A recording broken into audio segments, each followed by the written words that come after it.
नमस्कार दोस्तों, 11th mathematics की इस क्लास में आपका स्वागत है। अब तक हम लोग चैप्टर फर्स्ट के अंदर एक्सरसाइज 1.5 तक कंप्लीट कर चुके हैं। इस वीडियो में हम दो सेट्स के यूनियन और इंटरसेक्शन से संबंधित व्यावहारिक प्रश्नों को समझने का प्रयास करेंगे कि दो सेट्स के इंटरसेक्शन और यूनियन से संबंधित किस प्रकार के क्वेश्चन हमारे दैनिक जीवन में बनते हैं। तो सबसे पहले तो हम ये समझने का प्रयास करेंगे कि दो सेट्स का यूनियन क्या होता है। इसको वेन डायग्राम के द्वारा इस टाइप से दर्शाते हैं, union of two sets. Union of two sets, इसे हम वेन डायग्राम के द्वारा इस टाइप से प्रदर्शित करते हैं। जैसे ये सेट एक ए मान लिया हमने और ये सेट मान लिया बी और ये यू है, ठीक है ना।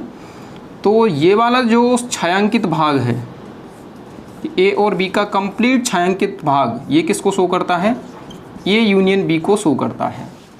अब हम ए यूनियन बी में एलिमेंटों की संख्या काउंट करेंगे कि ए यूनियन बी में एलिमेंट्स की संख्या किस टाइप से काउंट करते हैं। तो इसके लिए देखो, मैं एक एग्जांपल के द्वारा समझाने का प्रयास कर रहा हूँ। पहले सपोज करो ये हमने वेन डायग्राम ले लिया, दो सेट्स के यूनियन का वेन डायग्राम ए और बी।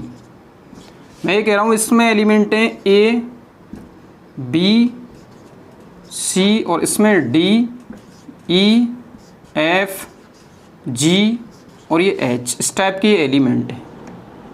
इन दोनों सेट्स में इस टाइप के एलिमेंट हैं ए, बी, सी, डी, ई, एफ, जी, एच। अब इन्हें हमें काउंट करना है, इनकी नंबर्स यानी कि इनकी संख्या को हमें काउंट करना है, ठीक है। तो आपको क्लियरली दिख रहा है कि ए यूनियन बी में ए और बी का कंप्लीट पार्ट आता है। ए और बी का कंप्लीट पार्ट आता है तो डायरेक्टली यदि इनको काउंट करना चाहें तो 1 2 3 4 5 6 7 8 इनमें एलिमेंटों की संख्या, इनके यूनियन में एलिमेंट्स की संख्या कितनी है?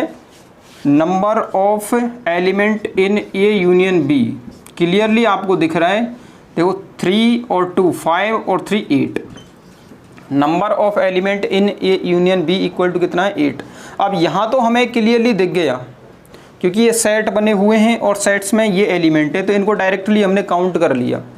लेकिन इनके लिए कोई ना कोई फॉर्मूला तो होना चाहिए कि ए यूनियन बी में एलिमेंटों की संख्या को काउंट करने का कोई ना कोई फॉर्मूला तो होना चाहिए। तो इसको हम ऐसे, देखो इस फॉर्मूले को हम ऐसे डेवलप कर सकते हैं। Number of element in A union B, इसको हम काउंट करना चाहते हैं कि कितने एलिमेंट हैं। तो देखो पहले ए में एलिमेंटों की संख्या देखें हम, तो ए में एलिमेंटों की संख्या कितनी दिख रही है आपको? 1 2 3 4 5। कितने एलिमेंट दिख रहे हैं? 5। इधर यदि बी में एलिमेंटों की संख्या को काउंट करें हम, तो बी में कितने एलिमेंट है? 3 और 2 5, यानी कि 5 + 5। लेकिन यदि हम ए में एलिमेंटों की संख्या और बी में एलिमेंटों की संख्या को काउंट करके ऐड करते हैं तो इसमें एक पार्ट है ए इंटरसेक्शन बी। कौन सा पार्ट? ए इंटरसेक्शन बी। ये 2 बार काउंट हो रहा है, एक बार तो ए के साथ काउंट हो रहा है और एक बार किसके साथ काउंट हो रहा है? 2 बार काउंट हो रहा है। इसका मतलब क्या है कि ए इंटरसेक्शन बी वाले एलिमेंट्स कितने टाइम्स काउंट किए जा रहे हैं? 2 टाइम्स काउंट किए जा रहे हैं, इसलिए इनको 1 टाइम्स हमें इसमें से घटाना होगा, तभी तो टोटल एलिमेंट निकलेंगे। तो अब देखो इस ए इंटरसेक्शन बी में एलिमेंटों की संख्या कितनी है? 2। इसको इसमें से माइनस करना पड़ेगा, तब ओवरऑल एलिमेंट आ जाएंगे हमारे पास 8, ठीक है ना। तो इससे यहाँ से ये फॉर्मूला डेवलप होता है कि एन ए यूनियन बी, ये यूनियन बी में एलिमेंटों की संख्या इक्वल टू ए में एलिमेंटों की संख्या प्लस बी में एलिमेंटों की संख्या minus N A intersection B, A intersection B में एलिमेंटों की संख्या। चलो इसको मैं यहाँ से हटा के थोड़ा सा इसको यहाँ लिख देता हूँ। N A union B equal to था 8। तो ये फॉर्मूला हमारा डेवलप होता है और यही फॉर्मूला हमें याद रखना है कि number of element in A union B equal to कितना होता है? N A plus N B minus N A intersection B. और यहीं से सेकंड फॉर्मूला, यदि हम ए इंटरसेक्शन बी में एलिमेंटों की संख्या निकालना चाहें तो इस ए इंटरसेक्शन बी को इधर ले लेंगे और इसको इधर ले जाएंगे, तो ये आएगा N A plus N B minus N A union B. तो ये दोनों फॉर्मूले आपको डायरेक्टली याद रखने हैं, दोनों फॉर्मूले डायरेक्टली याद रखने। और इससे संबंधित एक दो फॉर्मूले और हैं, इनको और देखते हैं। हाँ, इसी से संबंधित देखो तीसरा कोई फॉर्मूला है, इससे संबंधित ये दो फॉर्मूले हो गए। एक तो ये दो फॉर्मूले आपको सीधे सीधे ध्यान रखने हैं। तीसरा फॉर्मूला इसी से संबंधित ये होता है कि n number of element in A dash, A के कॉम्प्लीमेंट सेट में एलिमेंटों की संख्या equal to n U minus N A. इसको ऐसे समझा जा सकता है वेन डायग्राम से, जैसे देखो ये सेट ए है तो ए डैश क्या होगा, ए के अतिरिक्त क्या होगा, ए डैश। अब ए डैश में हमें एलिमेंटों की संख्या ज्ञात करनी है, तो इस यूनिवर्सल सेट में एलिमेंटों की संख्या में से ए में एलिमेंटों की संख्या को हम माइनस कर देंगे। तो N A dash equal to होता है N U minus N A. Fourth है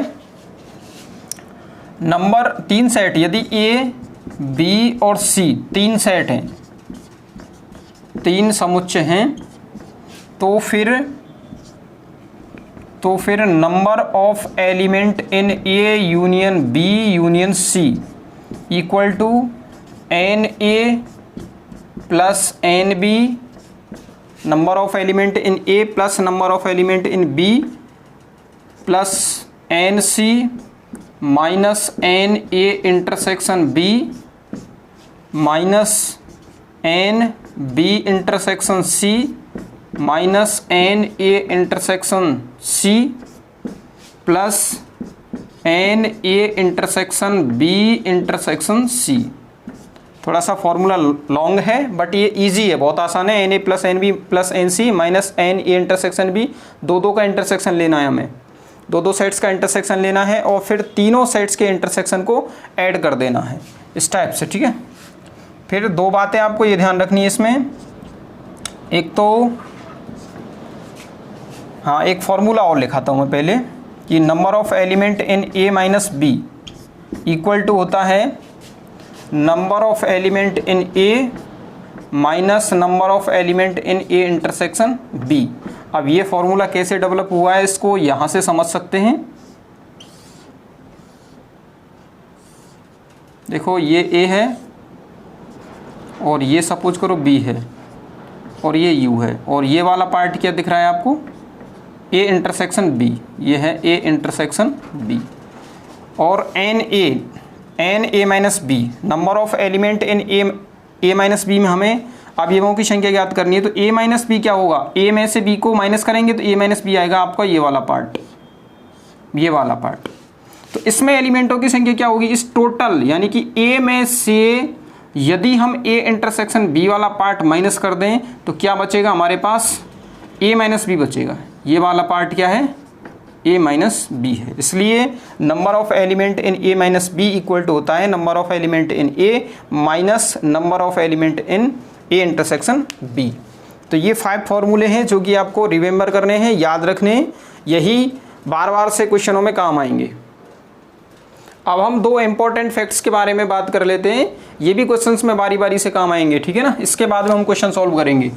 एक तो है ए तथा बी, ए तथा बी इसका मतलब होता है ए इंटरसेक्शन बी। कहीं भी आपको तथा दिख जाता है या फिर और दिख जाता है या फिर एंड, ये 3 वर्ड यदि आपको दिखते हैं तो इनका मतलब आपको समझना है, इन तीनों का मतलब क्या होता है, इंटरसेक्शन। क्या होता है इनका मतलब, इंटरसेक्शन। सेकंड, ए या बी या फिर अथवा, या के स्थान पर अथवा वर्ड आ सकता है, ए या बी इसका मतलब होता है ए यूनियन बी, ठीक है ना, या फिर और। ये तीनों वर्ड आपको कहीं भी दिखते हैं, या अथवा और, इनका मतलब आपको क्या समझना है, यूनियन। इनका मतलब आपको समझना है यूनियन, और इसका मतलब क्या समझना है इन तीनों वर्ड्स का आपको, इंटरसेक्शन, ठीक है ना। ये बारी बारी से क्वेश्चन में काम आते हैं दोनों। अब हम व्यावहारिक प्रश्नों को हल करने का प्रयास करेंगे और उनको समझने का प्रयास भी करेंगे। हाँ देखिए नेक्स्ट एग्जाम्पल है, ये भी एनसीईआरटी बुक्स का ही एग्जाम्पल है। एक विद्यालय में 20 अध्यापक हैं जो गणित या भौतिक पढ़ाते हैं। तो यहाँ पर एक वर्ड आया है या का मतलब होता है यूनियन, अर्थात गणित या भौतिक पढ़ाने वाले अध्यापक 20 हैं। इनमें से 12 अध्यापक गणित पढ़ाते हैं और 4 भौतिक और गणित दोनों पढ़ाते हैं। जब ये शब्द आता है दोनों अथवा और, तो हमें इंटरसेक्शन लगाना होता है, कितने अध्यापक भौतिक पढ़ाते हैं। तो इस प्रकार के क्वेश्चनों को सबसे पहले तो हमें समझना है, क्वेश्चन को समझने का प्रयास करना है, और जो भी क्वेश्चन में दिया हुआ है उसको एक बार लिख लेते हैं और उसके बाद में क्वेश्चनों को सॉल्व करेंगे, ठीक है ना। तो माना गणित पढ़ाने वाले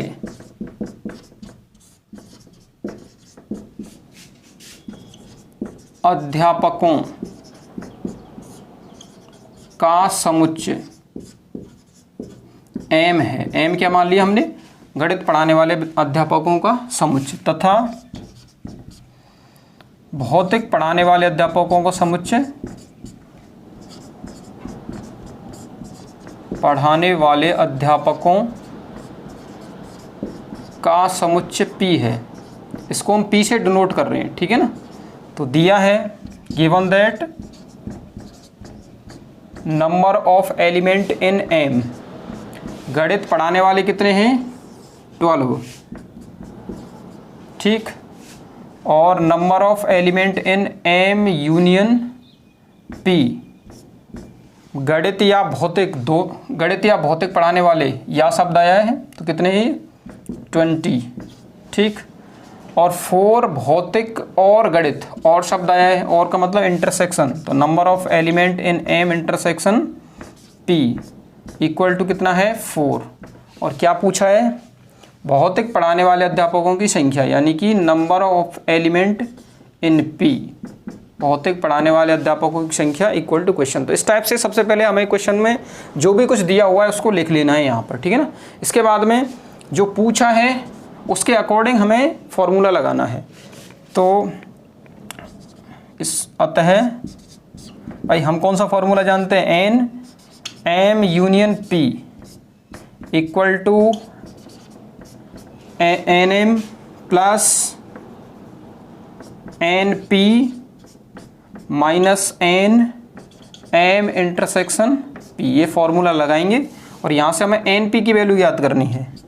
तो N P equal to N M union P, N M union P, और इसको इधर ले जाएंगे तो plus N M intersection P, और इसमें से इसको माइनस कर देंगे, इधर जाएगा तो माइनस के एन एम। इस टाइप से हम इस फॉर्मूले को यूज करेंगे। अब आगे देखते हैं। हाँ तो देखिए एम यूनियन पी में एलिमेंटों की संख्या कितनी दी हुई है हमें 20, तो एन पी फिजिक्स पढ़ाने वाले टीचर्स की संख्या equal to 20 plus M intersection P, इसमें एलिमेंटों की संख्या 4 माइनस एन एम, मैथ पढ़ाने वाले स्टूडेंट्स वो टीचर्स की संख्या को माइनस करेंगे -12, तो 24 माइनस 12 इक्वल टू 12।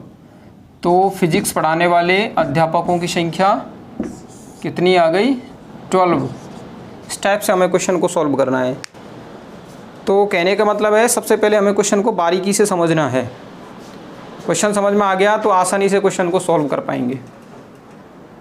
अब हम अगला एग्जाम्पल देखेंगे, लेकिन इससे पहले हमें ये कंसेप्ट समझना है कि कम से कम एक, इसका मतलब क्या होता है, कम से कम एक, एट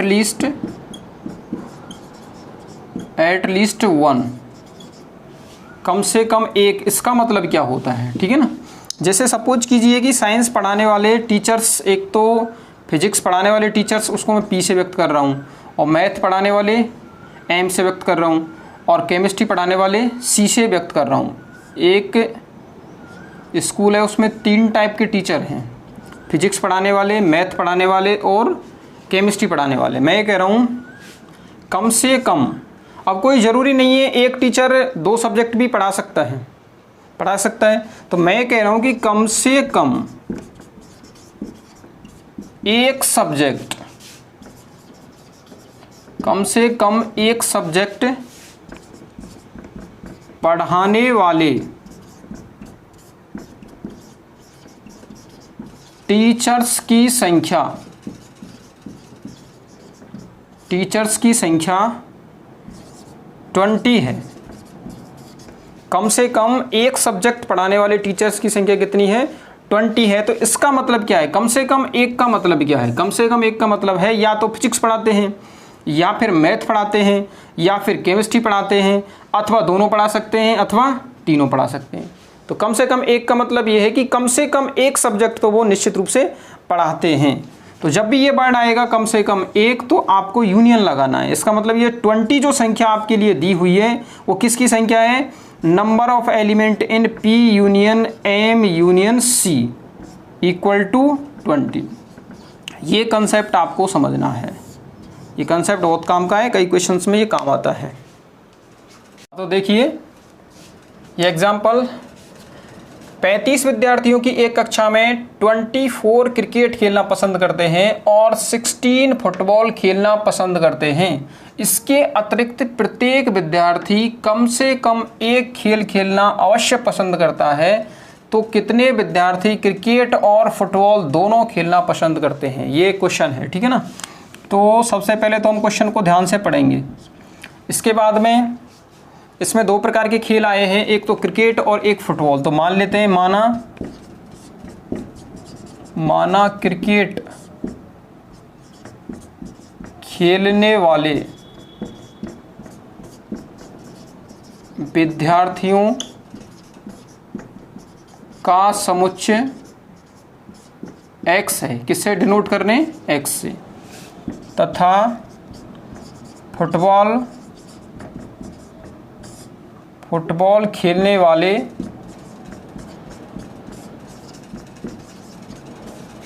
विद्यार्थियों का समुच्चय y है।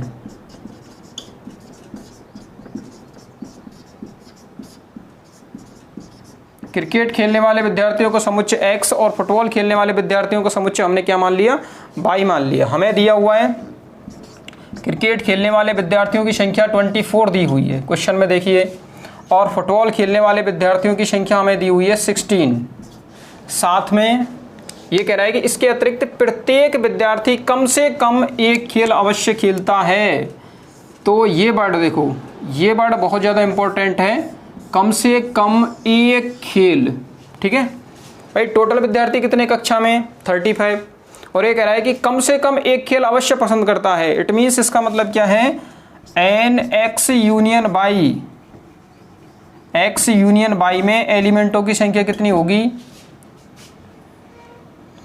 35, क्योंकि टोटल विद्यार्थी कितने कक्षा में? 35, और उनमें से प्रत्येक विद्यार्थी कम से कम एक खेल खेलना अवश्य पसंद करता है। इसका मतलब X यूनियन Y में एलिमेंट्स की संख्या, अर्थात क्रिकेट खेलने वाले विद्यार्थी यूनियन फुटबॉल खेलने वाले विद्यार्थी, तो उसके यूनियन में एलिमेंट्स की संख्या कितनी हो जाएगी? 35। अब आगे क्या पूछ रहा है?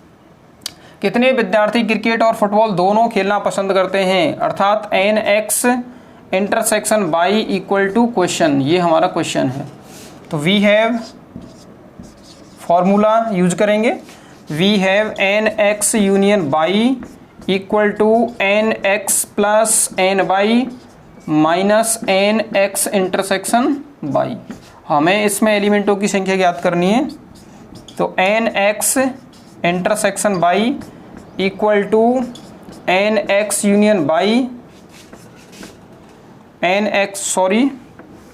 NX प्लस NY, इसको मैं इधर ले गया और इसको मैं इधर लेके आ रहा हूँ, तो माइनस के NX union Y implies that NX का मान है 24 plus NY 16 minus NX union Y 35। तो ये कितने हो गए? 40, और 40 माइनस 35 5। इट मीन्स इसका मतलब है क्रिकेट और फुटबॉल दोनों खेलने वाले विद्यार्थियों की संख्या कितनी है? 5। तो इस टाइप से हम आसानी से क्वेश्चन को सॉल्व कर सकते हैं। नेक्स्ट एग्जांपल है, एक विद्यालय में कुल विद्यार्थी 400 यानी कि 400 कुल विद्यार्थी हमें दिए हुए हैं। सेब का रस पीने वाले विद्यार्थियों की संख्या कितनी है 100 और संतरे का रस पीने वाले विद्यार्थियों की संख्या 150 और सेब व संतरे दोनों का रस पीने वाले विद्यार्थियों की संख्या हमें दी हुई है 75 और हमें ज्ञात करना है ना तो सेब और ना ही संतरे का रस पीने वाले विद्यार्थियों की संख्या। तो मैंने सेब का रस पीने वाले विद्यार्थियों के समुच्चय को ए से डिनोट किया है, तो सेब का रस ना पीने वाले विद्यार्थियों का समुच्चय क्या हो जाएगा ए डैश। ठीक है, ऐसे ही संतरे का रस ना पीने वाले विद्यार्थियों का समुच्चय क्या होगा बी डैश। इसका मतलब तो ये हुआ हमें ज्ञात क्या करना है N A dash intersection B dash. ये क्वेश्चन है हमारा, ना तो सेब का रस पीने वाले और ना ही संतरे का रस पीने वाले विद्यार्थियों का समुच्चय। ठीक है, तो N A dash intersection B dash equal to question, ये क्वेश्चन है। तो सॉल्यूशन इसका चलो यहीं से लिख देते हैं हम solution. We have n A dash intersection B dash equal to N A union B का होल डैश, क्योंकि डी मॉर्गन्स लॉ से हम जानते हैं A dash intersection B dash equal to होता है ए यूनियन बी का होल डैश। इसलिए A dash intersection B dash के स्थान पर हम क्या लिख सकते हैं ए यूनियन बी का होल डैश। और ये किसके इक्वल होता है ए यूनियन बी का whole dash N U minus N A union B. ठीक है ना, ये कहाँ से आया भाई एन ए डैश, ये फॉर्मूला मैंने लिखा है ए के कॉम्प्लीमेंट में एलिमेंटों की संख्या क्या होती है N U minus N A. तो यहाँ से ये फॉर्मूला यूज किया है। अब देखिए N U minus N A union B, तो एन यू में कितने हैं 400 कुल विद्यार्थियों की संख्या 400 minus N A union B हमें ज्ञात करना है। तो वो कहाँ से ज्ञात कर सकते हैं हम यहाँ से ज्ञात कर सकते हैं। तो इसमें फॉर्मूला लगाएंगे N A plus N B minus N A intersection B, इस फॉर्मूले को यूज करेंगे। तो 400 minus N A 100 plus N B 150 minus 75, तो ये कितने हो गए ये हो गए 250 और 250 माइनस के करेंगे 75, तो 175 और 175 को जब इसमें से माइनस करेंगे तो 225 कितना आएगा आंसर 225, ये आंसर आएगा। तो आसान क्वेश्चन है, इस टाइप से हम इन क्वेश्चनों को सॉल्व कर सकते हैं। देखिए नेक्स्ट एग्जांपल देखते हैं। नेक्स्ट एग्जांपल है, मैं एक बार इसको पढ़ देता हूँ कि 200 व्यक्ति किसी चर्म रोग से पीड़ित हैं। 200 व्यक्ति क्या हैं किसी चर्म रोग से पीड़ित हैं। इनमें से 120 रसायन C1, 50 व्यक्ति रसायन C2 और 30 व्यक्ति रसायन C1 व C2 दोनों से प्रभावित हैं। तो ऐसे व्यक्तियों की संख्या ज्ञात करो जो प्रभावित हुए थे रसायन C1 किंतु रसायन C2 से नहीं। कहने का मतलब यह है कि 200 व्यक्ति क्या हैं चर्म रोग से प्रभावित दिए हुए हैं। इनमें से रसायन C1 से प्रभावित कितने 120 और रसायन C2 से 50 और रसायन C1 व C2 दोनों से 30। अब क्वेश्चन है फर्स्ट, रसायन C1 से पीड़ित हैं किंतु रसायन C2 से नहीं। It means NC1 minus C2, क्योंकि देखो यहाँ पर आप देख सकते हैं वेन डायग्राम के द्वारा ये सेट C1 है और ये सेट मान लिया मैंने C2 और ये मान लिया U। तो ये वाला जो शेडेड एरिया है ये किसको डिनोट करेगा बताओ C1 माइनस C2। इसका मतलब क्या है रसायन C1 से तो पीड़ित हैं लेकिन ये C2 से पीड़ित नहीं है, क्योंकि देखो ये जो एलिमेंट है ये वाले कॉमन एलिमेंट ये C2 से भी पीड़ित हैं C1 के साथ साथ, इसलिए इनको भी हटाएंगे। तो C1 माइनस C2 किसको व्यक्त करेगा C1 से पीड़ित लेकिन C2 से पीड़ित नहीं। और इनकी संख्या हम कैसे निकाल सकते हैं, implies that number of C1 minus number of C1 intersection C2। C1 में से ये जो C1 पार्ट है, ये पूरा पार्ट, इसमें से यदि C1 इंटरसेक्शन C2 वाला पार्ट हटा दिया जाए तो ये वाला पार्ट बचेगा, शेडेड एरिया, ठीक है। तो NC1 number of element NC1 120 minus 30 और ये कितने हो जाएंगे 90। ऐसे ही सेकंड क्वेश्चन है सी का, रसायन C2 से किंतु C1 से नहीं। इसका मतलब हमें क्या ज्ञात करना है, number of element in C2 minus C1 equal to number of element in C2 minus number of element in C1 intersection C2 implies that इसमें एलिमेंटों की संख्या है 50 और माइनस 30 इम्प्लाइज दैट 20। फिर इसका लास्ट है, रसायन C1 अथवा रसायन C2 से प्रभावित हुए व्यक्तियों की संख्या। रसायन C1 अथवा C2, जब अथवा वर्ड आ जाता है तो मैंने बताया था कि आपको यूनियन कर देना है, तो NC1 यूनियन C2 का मान हमें ज्ञात करना है और ये कितना होगा NC1 plus NC2 minus NC1 intersection C2। तो वैल्यू पुटअप करो, NC1 120 plus 50 minus 30 equal to 140। तो इस टाइप से हम आसानी से इन क्वेश्चनों को सॉल्व कर सकते हैं। तो इस वीडियो में मैंने एग्जाम्पल्स, सारे एग्जाम्पल आपके लिए सॉल्व करा दिए हैं। अब इनसे रिलेटेड मतलब एक्सरसाइज 1.6 से रिलेटेड क्वेश्चंस को हम नेक्स्ट वीडियो में सॉल्व करेंगे। तो बने रहिए मेरे साथ और चैनल को सब्सक्राइब कीजिए और प्लेलिस्ट में जाके, प्लेलिस्ट में एक आइकन है 11th मैथमेटिक्स के नाम से, उस आइकन पर आपको क्लिक करना है और वहां से आपको चैप्टर वाइज वीडियो मिल जाएंगी। आपको प्रत्येक वीडियो को ध्यान से देखना है, प्रत्येक कंसेप्ट को ध्यान से समझना है और प्रत्येक लेक्चर का आपको हैंड रिटन नोट्स बनाने हैं। प्रत्येक लेक्चर के क्या बनाने हैं, नोट्स बनाने हैं और बारी बारी से उन्हें पढ़ना है। अपने आप मैथमेटिक्स समझ में आने लग जाएगी।